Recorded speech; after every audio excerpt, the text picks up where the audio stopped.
What's up? What's up? It's your boy C-Roc on the What Are You Made Of with Mike C-Roc podcast. Just want to thank our sponsors first and foremost. Nations Lending, Home Loans Made Human, helping people buy homes, finance homes, and refinance homes for cash out needs or saving money needs or whatever your needs may be. But we keep the home loans human, and meaning that we make sure the human element stays in the process, that we're there for you every step of the way, despite all the technology that we do have as well. So I say we because I run a division for Nations Lending in the Mid-Atlantic and Southeastern Florida and Miami, hence the Miami Marlins hat that I have on today, for those of you watching that can see. And I just want to thank all my partners there at Corporate Nations Lending, my team at Nations Lending, the marketing department, Howard Lee, Nick Hollis, and all the team over there. They've been just phenomenal. And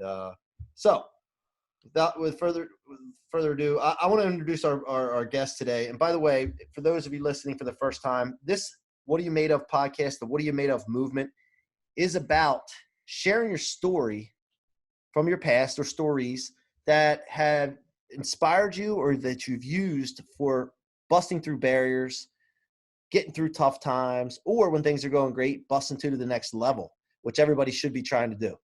And of course, that's what the movement's about. It's catching fire, and I want to thank everyone for the feedback that they've given me, for reaching out.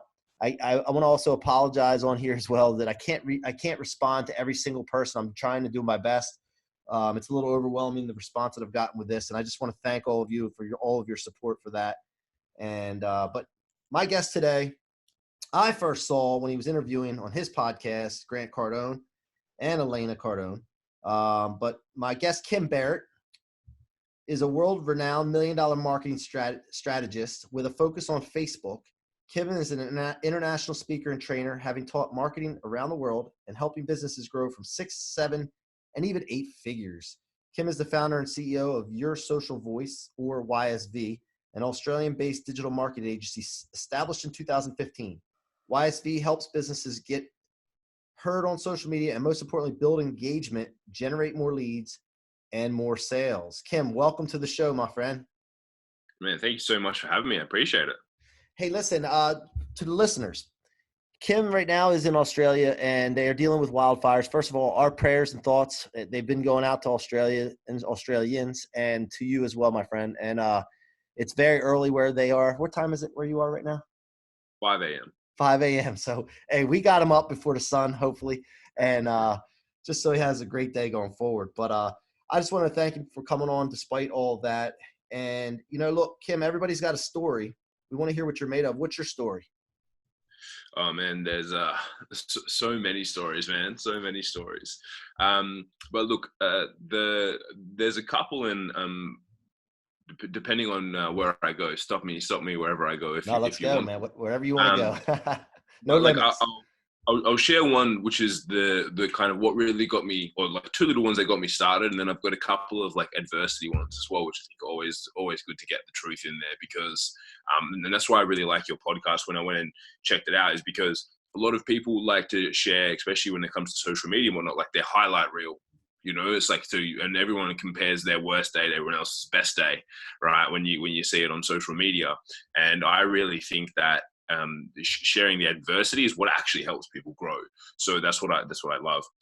Now I'll talk about some of the stories of where we started from. So obviously, being like in the world of entrepreneurship or business ownership, whatever you want to call it, that's been with me since I was a little kid. So when I was a little kid, they're like, "What do you want to be when you grow up?"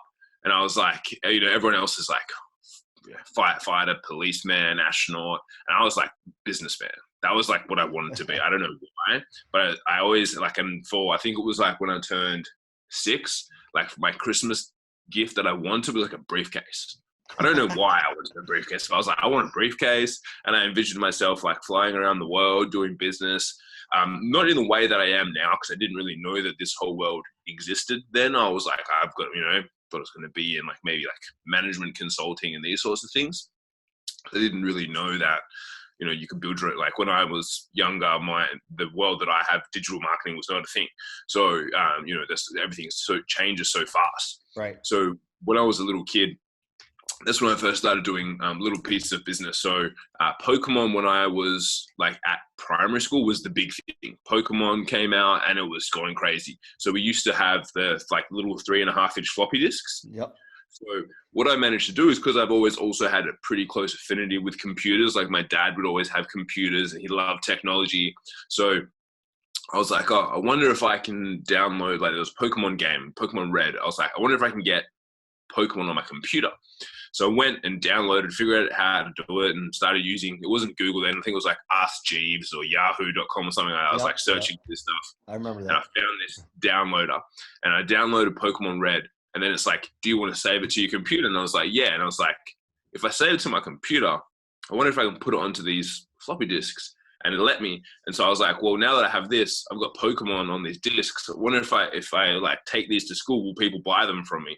I didn't know that that's technically pirating a game. I just thought I was just connecting the dots here. So I was 7 years old.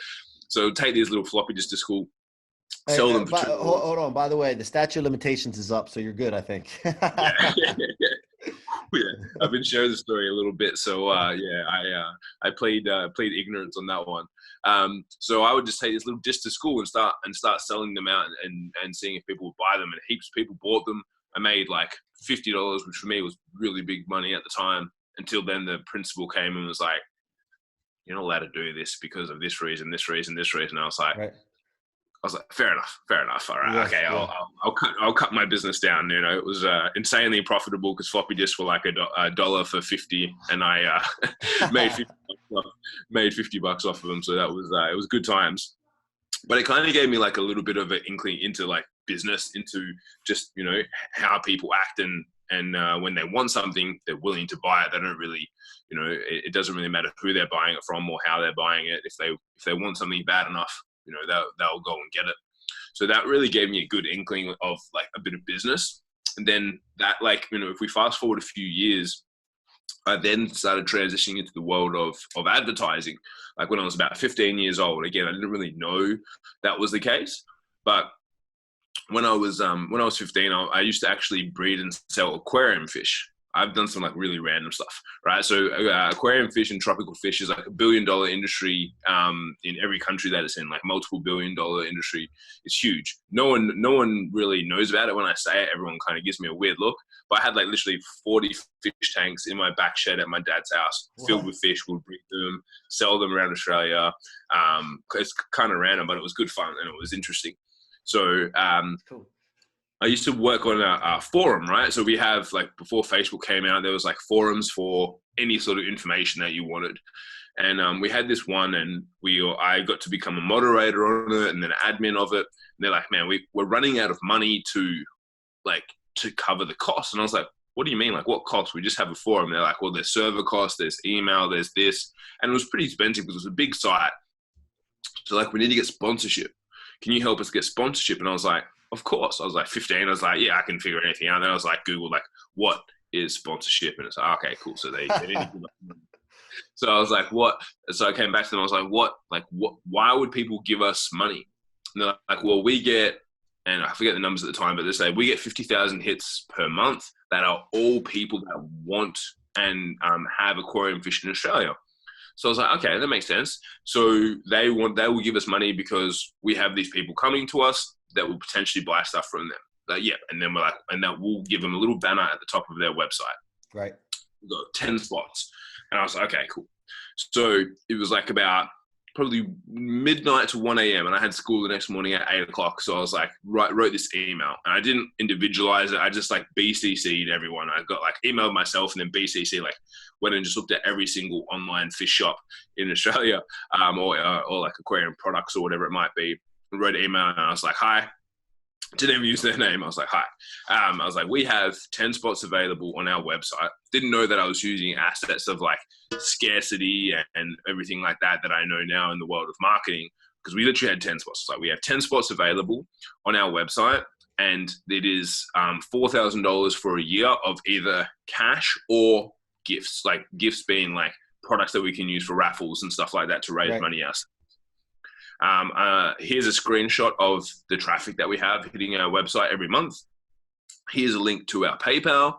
If you want them, let me know and like click the link and purchase, because we're going to run out. Like we literally only have 10. Thank you, Kim, from this forum. Sent it, went to bed. Next morning I woke up and they're like, Kim, what did you do? And I was like, oh, did I like not BCC everyone? I'd done that once before. And then everyone's like, oh my God, you're sending all these emails. I've been there. Yeah, it's like, no, what happened? They're like, no. We've got like over $40,000 worth of commitments of product, of money in our PayPal account, just from sending out this one email. So I was like, what? Like, are you serious? And they're like, yeah, we've basically hit our sponsorship needs in a day, purely because I just sent out one email. And I was like, wow, there's ways to generate interest. There's ways to make money online. This is pretty interesting to me. And that kind of like opened me up into the world of online advertising. And that took me down that rabbit hole, like from there. So, technically my first online sale was like $40,000 worth of advertising, which is crazy. And Kim, we overcomplicate things. I think a lot of people overcomplicate things. It comes down to asking and contacting as many people that would be attracted to that thing. And so we overcomplicate things sometimes. And there's a lot of salespeople and business people that are struggling to make ends meet. And they sit there and look at each other in their office like, oh, how are we going to get business, this and that, when they should be out contacting people. It could be online, phone calls, meeting. I mean, it's so simple, but yet people don't figure it out until their back's against the wall or somebody comes in and train. It's just crazy to me. Yeah, and look, I think it's because like we're really conditioned to be like that since we're little kids. It's like, you start doing a test. Like, no, you can't ask questions. And it's like, well, hang on. In the real world, I can ask as many questions as I want. I can ask for help, but when you're like, if you do that when you're a little kid, you get in trouble, So they're like, no, you got to sit there and be quiet. So for me, I look at it and it's like, even my my sales team as well, yesterday we're looking at their targets. One of their targets is 200 calls a day. Yesterday, one of the guys did 130 calls. And I was like, cool, you know what the target is. You know that you need to do 200 calls, but you only did 130. Why? And it's like, I think we just need to optimize like further down. So it's like, as opposed to doing 200 calls, like how do we get the same amount of sales from less calls? And I was like, no. You're overcomplicating things. Yep. Or like, humor me for this month. I'm showing you what we're doing. Do the 200 calls every single day for the rest of the month, and we'll see what the outcome is. And then we can think about all the things that you've just said. Right. Let us be Kim wrong, not the salesperson wrong. Right. Yeah. Heard that before. I'm happy to be proven wrong there, but I know if you do 200 calls, we're going to hit the numbers that we want to hit. Right. And even the same as you mentioned, like when I did, was able to do the interview with Grant Cardone, he came to Australia. He put a call out for people that have podcasts to interview him. Heaps of people wanted to interview him. And after I interviewed him, because I was one of the first, and I also got my podcast out in like 2 days, because I dropped it onto Facebook straight away so I could leverage it. Heaps of people were like, oh my God, how did you get the podcast? I was like, he said he wanted to be on podcasts. I emailed him and hit his team up and said, I have a podcast. And they came back and said, yeah. The first person in Australia to interview Grant had never done a podcast or video interview before, bought in like a broadcasting camera for like TV, because he'd never done one before. And it was his first ever interview was Grant Cardone. It's like he didn't ask if you were good at doing podcasts. He asked podcasts, and this guy came in. It was his first ever one. So he started a podcast so he could interview him. But that was only because he asked, and he probably in hindsight shouldn't have got that interview. Right. But because he just asked, he was able to get through and able to have his first ever interview as Grant Cardone. So it's like, if you don't ask for things, you're never going to get it. And if you don't, it seems simple, but normally simplicity is what wins. It's like the same, like we were saying, like with sales calls, it's like, oh, just do this many calls and the rest will take care of itself. You don't have to worry about anything else. But most people in business, and even same when it comes to advertising, like what I do, people overcomplicate it. They're like, oh, I need to do this, like retargeting, and I need to set this, and this up, and I heard this, and it's like, yeah, but you don't even know what your product is. Like, you don't even know who your niche is. Like, what niche for you guys over in America? It's like, cool, what's your niche? Choose that. Speak to those people. Tell them what you do. Problem solved. Like, it's really not that hard, but as humans, we're like, nah, it can't be that easy. Everything else in our lives is complicated, so surely it can't be that easy. Yep. Meanwhile, the people that are simplifying everything are raking in all the cash. Exactly. It's crazy, right? Yep. So from there, you got into that. Then as technology has changed, and one question I have for you is, what have you done in the past, and what are you doing now to stay ahead of technology so that you don't run out? Like, let's say something happened to Facebook all of a sudden. What are you looking towards, or how are you preparing yourself to stay in where you need to be in your business?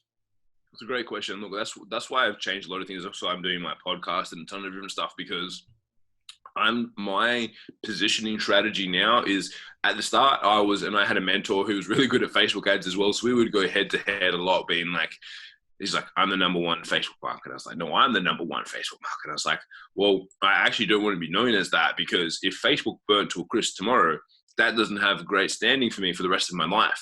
So my goal now is to become the number one advertising consultant in the world, because I know that the strategies that I use that work on Facebook at the moment have come from direct response, which has come from direct mail, from black and white TV, from newspapers. Yep. So if you can figure out how to advertise on any mechanism, any area, it doesn't really matter what new platform comes out, you can work well on. So someone's like, Kim, can you try LinkedIn ads for me? It's advertising. I was like, cool. We want to get a direct response from people. If I can, and I call it my NOC method. It's like, if you have the right niche, the right offer, and the right copy or creative, like, it's going to win. They're the only three components that you need to have a successful campaign on any platform. So if I can figure out how to do that across platforms, then I'm going to win. And the next part, and the reason why that's also so important, is because where I see advertising and whether social media or technology going, is all towards personalization, is all towards and really digitization. I think that, if you look at Google Glasses, and now there's even, I know the similar but not the same, like there's the Bose glasses that you can get that have connect to here, and they have Bluetooth, they play music, and you can have your calls pop into your headphones that aren't even in your ears, right? So, and the Google Glasses, I think that, you'll start seeing, you wear them and the advertisements will just pop up as you're walking around. I think that's kind of where the future, who knows how many years that will be, is going to go. But it's all going to be personalized. Like, I hadn't watched TV, normal commercial TV here in Australia, probably for probably nearly two years, and every now and again I'm like for a sporting game or something like that, if you can't get it on a streaming service. And when I went to the east coast of Australia a couple of weeks ago, I turned something on, and I was like watching a show, and then the ads popped up, and I was like so frustrated at the ads, and I was like, but I wouldn't be frustrated if there were ads for things that I like. Absolutely, man. That's 100% true. Like, it's because it's like selling all this random stuff, and I was like, I have no need for any of this. But if it was for like, if Grant had an ad pop up, I'd like it. If you had an ad pop up, I'd like it. If it was an ad for, I want to get new running shoes for the gym, I want to get new stuff for Brazilian Jiu-Jitsu that I do. If I saw ads for that stuff, I'd be happy. Right. But general stuff, I'm like, I don't care about this stuff, so it annoys me. So for me, personalization is where marketing and advertising is going. And that's what we're focusing on heavily, is going, cool, how can we customize people's experiences when it comes to the digital platforms, and how can we stay at the forefront of that when it comes to, there's a lot of AR and VR stuff coming out, which I'm watching quite closely. We haven't transitioned into any of that yet, but I know that that's going to be coming out soon. And just, like, even if I get two people who are very similar in a room, and we pull out their phones and you look at either Instagram or Facebook on their profiles, they're going to be completely different and personalized to them. Even if it was like my brother and I are very similar. We're only 5 years apart. Very similar interests, very similar friends that we have that are same friendship group, but our news feeds are completely different. So even though we're almost even biologically the same, it's completely different and customized to us. Right. And the funny thing is, you hear people like, oh man, I was talking about Nikes, and all of a sudden I'm seeing ads for Nikes, running shoes, right? And our phones are listening to us. Oh, that scares me. All this other stuff. But really, in what you're talking there to that point, it's a benefit to you in a way, because if you need something, it's kind of putting what you need in front of you.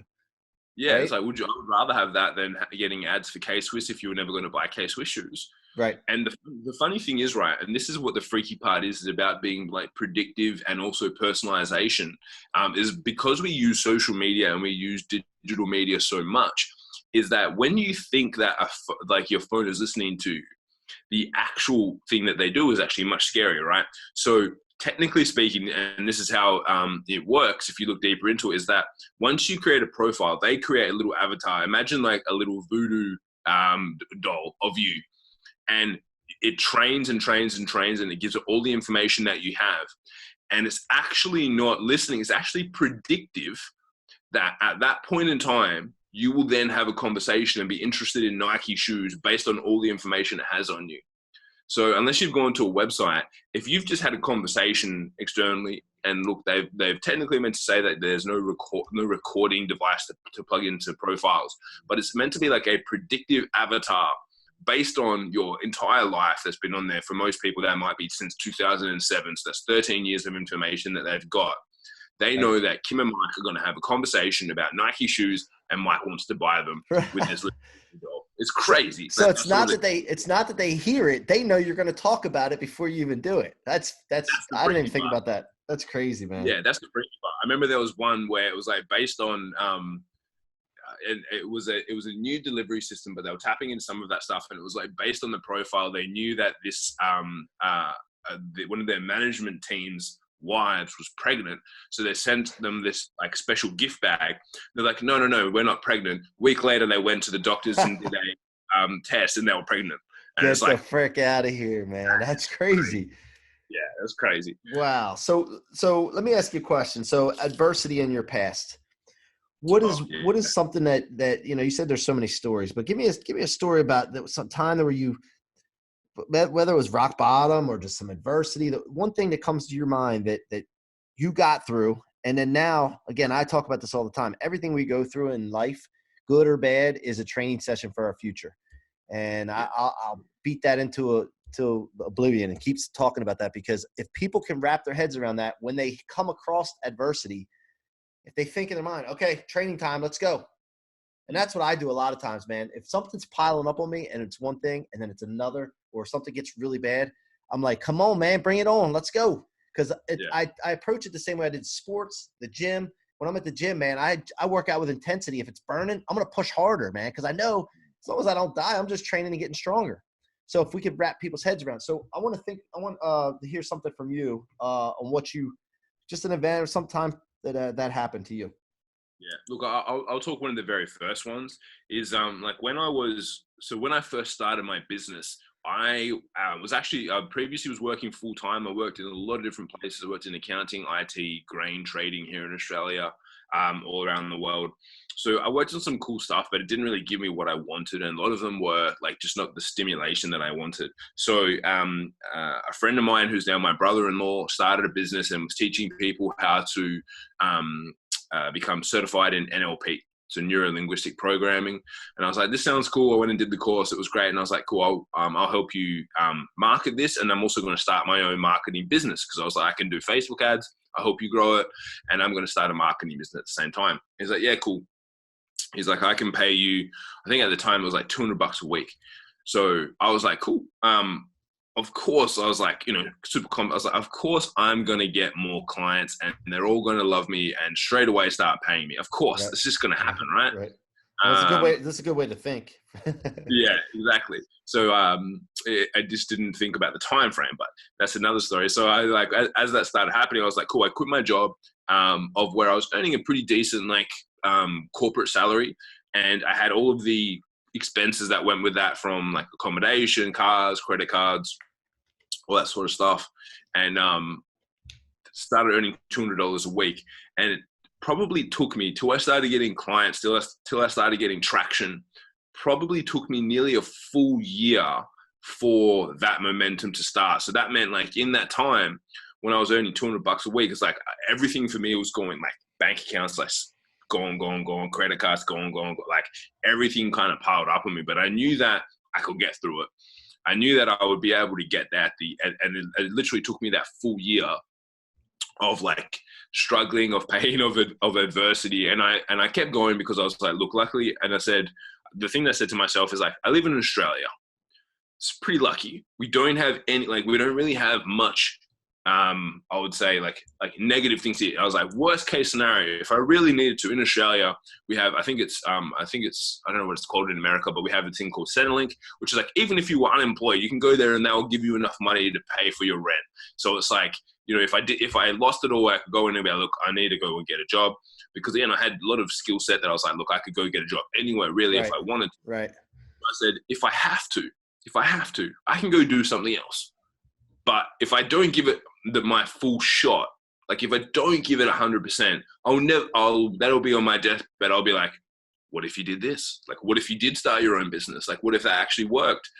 So I was like, I need to give it 100%. And it was literally probably pretty close to make or break at the end of the year, where I was like, I've wiped all my credit.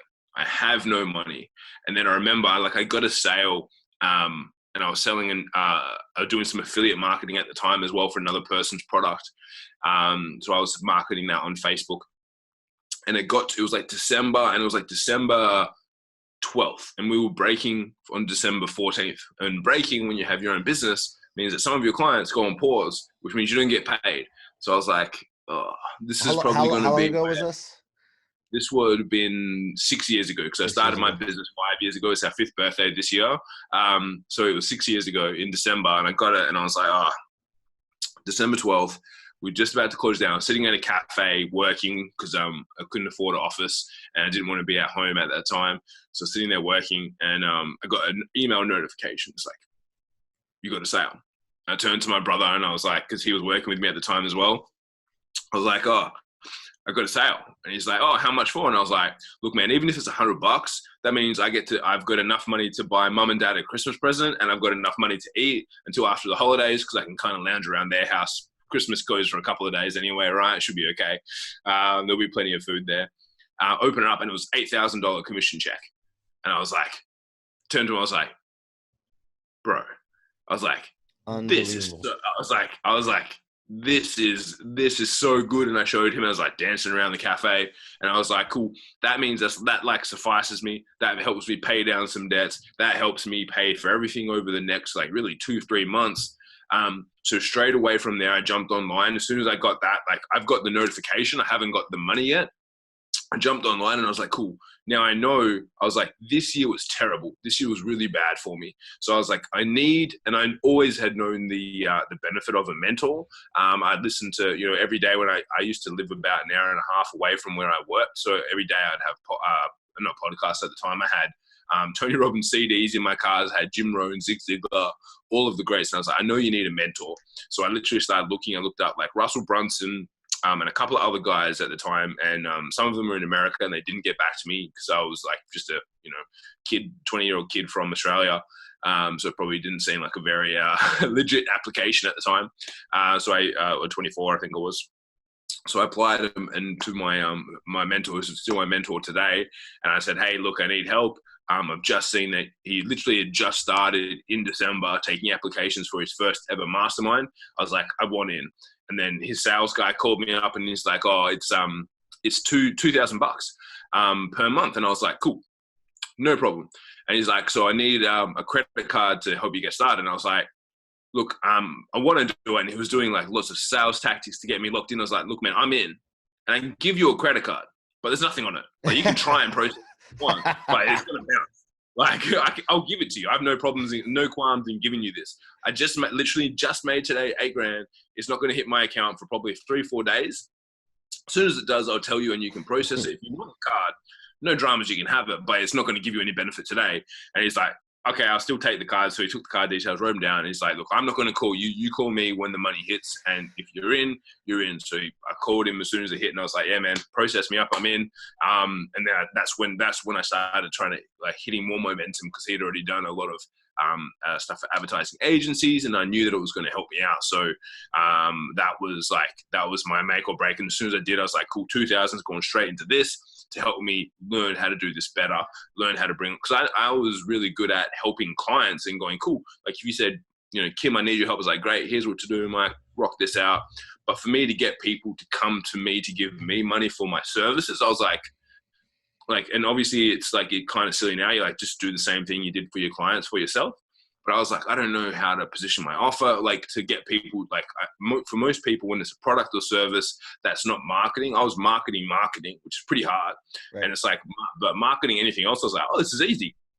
So I had to figure out some new ways to do that, which my mentor helped me with. And then again, it probably took me another month or two to hit some momentum. But then I got my first client, second client, third client, and then that really like took us off. And that's off to the races. Yeah, so, in January, I started up my business. So I want to point out something here. So I can relate to all in, man. I'm committed. I'm all in. Like I honestly went through this, and I'm transparent on this show. Not everybody is, but I always say the successful people, their journey's invisible, and because they don't share everything they've gone through. I'm going to be reaching tens of millions of people. So I already know that that's going to happen. Okay. And so right now I'm on my journey to do that. I've had some successes in my past. I'm on my journey now. And then when people look back, they're going to have this to look back on and say, oh man, look what he went through. Because I want people to see that, because when people hit it successful, a lot of times nobody sees that journey. So when they try to go on their journey and they hit a roadblock or they hit some adversity, then they're like, oh man, it's not supposed to happen this way. So-and-so didn't have that happen to him. And so, if it's not, I'm just going to quit. And I don't want that to happen to people. So about 2 years ago, we had to move companies at our mortgage company, and we had to pick up 22 employees and move them to a new company. And we had to make sure they were all paid. And for 6 months, my partners and I took minimum wage out of our business, which may not have been a good thing, because some people say take profit first and all that. We wanted to make sure the employees were paid, and we started building a foundation for our business. So I don't know if you did this when you were going through this. I'm sure you did. We were living off savings. I had 2 kids, a wife. I had a lot of bills, nice house, cars, all that, right? I kept doing the math in my head every night laying in bed. Okay, so if we do this amount of volume in loans, I got this amount of money left. I know my bills are this. I can make it this far. And if we have a really good month, I can make it a little further. And I just got to keep my head above water until it grabs. And I kept going through that. And nobody is in, my wife and I are in my bed, right? In my room. Nobody's there when I'm going through that, right? And eventually we catch fire. And nobody sees that in that room, in that bedroom, except for the person that's going through it. And it is not the easiest thing. You need to be asking yourself, what are you made of? You need to be asking yourself or saying to yourself, look, I'm built for this. I got this. Because, and the other thing I want to ask you too, you said the worst case scenario, basically. I can go down to this place where they'll help you pay. Worst case scenario. My worst case scenario was, look, I never declared bankruptcy. I've always paid my bills. I'm going to use credit cards. I'm going to use loans. I'm going to do whatever it takes to make this thing work. And I'm not talking about what are you made of podcasts. I'm talking about the mortgage company. And worst case scenario, it doesn't work, but I'm going to know that I gave it my all. And if I have to, I'm sorry, bankruptcy court, I'm sorry, credit, I'm sorry. I tried my best. It is what it is. Once I did that in my mind, it was all over, man. We were gone. We were fired. We were like that was something that was holding me back so bad, not thinking about what's the worst that can happen, man? What's the worst that can happen? I've been broke before. I built out of it, and I know how to do it. And I can, if I do it the second, third time, I can do this better because I already know this, the lessons that I learned. So I wanted to point that out because I can definitely relate to that, man. And that we're really lucky. hits home. We're not in it will be like if we were in Africa, it's a different story. Like worst case scenario is we're probably going to be killed by a militant who's going to invade our city or something like that. It's like like America, Australia, UK, kind of like in most of like the first world, and especially the English speaking countries, it's like for us, it's like there's some bad stuff that can still happen in our countries, of course, but really like if you give it your all, like the worst is not the worst. Like it's not the worst that could happen to anyone in the entirety of the world. It's like for us, it's like cool, we have to start again. Or you've got to be able to be humble and then go and ask like parents and friends to pull you back up or whatever it might be. But like even if that wasn't there, even if you had to start completely from zero, like you had to do that at some point anyway. Like unless you would unless you were given a big cash injection from a distant uncle who was a millionaire or something like that. It's like if you didn't have that, it's like cool, you started from zero anyway. Yep. That's what I would say to myself. It's like I've already started from zero, so I'm not scared to go to zero because I can do it again. As you said, like if you've done it once, you can do it again. But I think it's that like, well, the question that you should not ask yourself is like, what if I fail? It's like, but what if you succeed? That's what kind of kept me going. It's like, if I win, I win big, like, and it's going to be really cool, and I'm going to be able to help lots of people, and I'm going to be able to live the dream I've had since I was a little kid about becoming a business person and get to travel around the world. I got to go and speak on stage with Eric Thomas in America. I've done some really cool stuff. That was awesome, but that's what the whole time, every time I think about like what's next, I think about all the cool things. Because if you think about like the negative things and what happens if you fail, you probably will, because you get what you focus on. But if you can focus and push yourself and go, cool, how do I get myself to that little bit of extra green on the runway? And that gives me an extra month of leeway. And if I keep pushing, because every overnight success has been 5, 10, 20 years in the making anyway. So it's the same. Like I was in my spare, like I had my office, was my spare bedroom with a broken desk, with a terrible mattress sitting behind me, which is like no guest was ever going to stay in there. But my partner and I, we had our little apartment, and that's what it was. And then everyone's like, oh man, they come to our offices now, they see it, we've got 15 people in there, it's it's pumping, it's vibing, and they're like, oh, this is really cool. It's always been this way. It's like, no, like let me show you the photo of literally December 2015, which was me sitting there like torn t-shirt, because I couldn't afford, like all my t-shirts were sponsored from like the software that I used, because I didn't have any money to buy any, sitting there stressed and overwhelmed. That was my Christmas party, was me, and I had half a beer because I managed to buy a beer from the shop for like $2. Christmas party in December. I was like, yeah, it's just me. Now, like we get to celebrate with our full team at Christmas time. So it's always awesome. A good this time of year for me, but it's everyone starts from there, so it's like, if you hit adversity, that's good. It means you're on the right track. Keep going, as you say. It means it's just setting you up for the next step, next level. Yeah. And the thing is, I think you need to have that talk where you're like, I think it's funny, by the way, you're getting brighter there because it's morning time and it's starting to get dark here. So I didn't have my light on, but I apologize for everyone. I'm still here. You can see me when I smile. But you have to have that negative thing go across your mind one time just to realize like what's worst case scenario. And then from there, it's stacking wins and building confidence one after another. Before you know it, I always talk about building a snowball. So yeah, man, I'm right on with you on that. And I'll tell you what, one question I want to finish with here. What do you like when you go into a rut? Because we're all humans. No matter how great things are going, some days you just don't feel right, and you might go into a rut. You're just not feeling quite right. What is your go-to? Like, do you have a routine? Do you have a book that you read? What do you do when you start to feel like that to get out of it and start feeling right again? It's great. Normally, like I'll like remove myself from wherever I am. I'm find it's kind of environmental, so I'll go remove myself. I'll go for a walk, put on some music like that. I know always pumps me up, and then literally, one of my a recent friend is a breathing teacher and teaches you how to breathe, and it's crazy. He took me through like a breath session. And there's certain types of breathing you can do to pump you up. There's certain types of breathing you can do to calm you down. So it depends. If I'm like stressed and overwhelmed, I'll do this like calming type breathing, which is pretty chilled. Or if I need to get pumped up because I've still got a big day and it's like I'm in a rut and it's like I've got stuff to do, then I'll do his like aggressive breathing. I do that, drink a ton of water, go for a walk. Normally when I come back from there, it's like, yeah, perfect. Yeah, my mindset's shifted and I'm like, cool.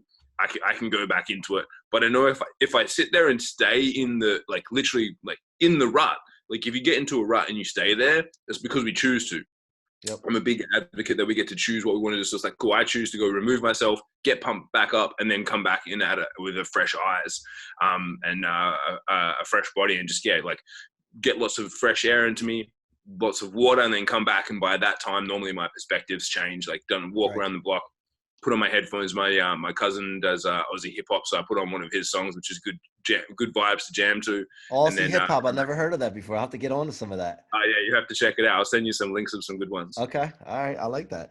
So let me give you a little bit of advice of what I do, and I want you next time you ever run into a rut or adversity, I want you to be. This is the first thing I want you to think of. I want you to think of, okay, this is a training session. C-Roc said anything that comes around like this is a training session. I'm ready to rock. Let's go. And the other thing that gets me besides that is it's a proactive approach to adversity in the future, right? The other thing that gets me and helps me is that realizing that people are watching me. Like I always think that I'm not alone. Like sometimes you feel alone, but no, dude, some people are watching you. They're watching how you're going to react to whatever you're going through right now. And now's the time to step up and shine. It's easy when it's good. It's easy when you feel great. But when you feel bad, this is where your character's built. This is where people are watching you and you set an example for people. So that's what I do. And I always like to hear everybody's take on that. But I want to encourage you the next time you do it, just to remember your boy C-Roc said that to you. And I want to hear some feedback on it. Yeah, done. Cool, man. Well, Kim, listen, how can my audience connect with you? How can they support you? By the way, my audience supports our guests, and because I don't want them to listen to the show otherwise. So they support my guests. And how can they connect with you, use your services, and all that? Yeah, beautiful. Like, so to connect, I'm real active on Instagram over there at Real Kim Barrett, REALKIM Barrett, BARRETT. That would be amazing. And look, at this time of year, like for what's going on in Australia as well, like if you do want to need any help, by all means help out. But reach out, and I'll be able to help you with anything you need. But check out what's going on. I don't know when this episode goes live, but check out what's going on in Australia. If you have it in you to donate a couple of dollars to any of the places that are looking for support, like, you know, we've got so many amazing people donating. And look, every few dollars helps. You know, there's like over 500 million animals have been killed in the fires. Tons of people, tons of houses been lost. It's been crazy, and there's going to be a big need to rebuild. So, you know, if you need anything social media marketing wise, be more than happy to help you. But if you don't, check out what's going on in Australia, and if you can donate a few dollars here or there, I know that everyone in Australia would really appreciate it. You know, we're a pretty small population, 20 million people only in Australia, or 23 or whatever it is now. But, you know, every couple of dollars helps us to get the East Coast rebuilt. And, yeah, if you love animals, there's animal charities. If you love people, there's plenty of ones to help the people as well. So anything like that would be amazing. We'll put that in the show notes, but since we're Americans, most of us listening here are from the U.S. What's a good one to look up that you would feel like, because we would know otherwise, I guess, besides Red Cross? I mean, I don't know. Yeah. What would you say? Red Cross is perfect for people. If you want to help people, if you want to help animals, wires.org, WIRES, wires.org would be amazing as well. Okay. All right. We'll put that in the show notes and make sure that happens. So, but anyway, guys, support Kim. Great guy. Enjoyed this interview. And you guys have been listening to the What Are You Made Of podcast with Mike C-Roc. And we're going to continue to have great guests like Kim on here. I'm going just like right to the great people, man. I'm not, you know, I could go towards some people like friends of mine and stuff like that think that they have a lot to say. They're going to kick my ass for saying that. But I want to go for some people that can bring you some awesome content and just provide value to you guys. And that's my mission. So until the next time, guys, take care, be great. And thank you for listening. And please subscribe to the podcast on iTunes, Spotify, or any of the other platforms, and my YouTube channel at Mike C-Roc, Ciorrocco. There is a private Facebook group called What Are You Made Of with Mike C-Roc. Please jump over there, check it out. I'll accept you in there, and would love to hear your story and engage with you. Thank you for being a part of the What Are You Made Of podcast. So that you don't miss future episodes, please rate and subscribe to the What Are You Made Of podcast on your favorite listening or viewing apps, and follow me on your favorite social media platforms. I would love to hear your stories and past experiences and engage with you further.